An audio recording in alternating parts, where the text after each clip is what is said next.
Hello everyone, thanks for shopping my store. Today what I'm going to show you is my new hardwired and USB drop kit for all of your USB accessories that keeps the area down here nice and clean when you're driving on your long trips.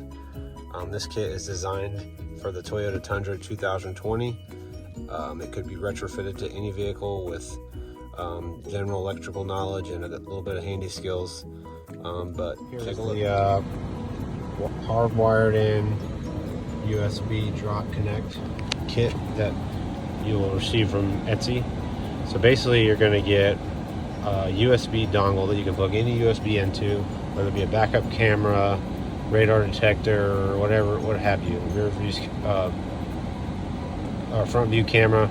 So what you're going to do is you're going to find the wire that comes out of the back of this up here. You're going to chase it up here. You're going to find a red wire, and you're going to use the provided T-tap. You're going to tap into that, and also you're going to basically ground the wire to somewhere on the metal in the area that is out of the way when you put this stuff back on.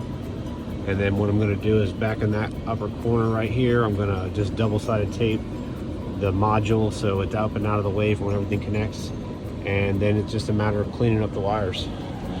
But as you can see, the screen is running, everything's good to go. So here is it just kind of tucked away. It actually tucks in there very nicely, very clean, very easy, and then it's basically just connect everything and you're good to go.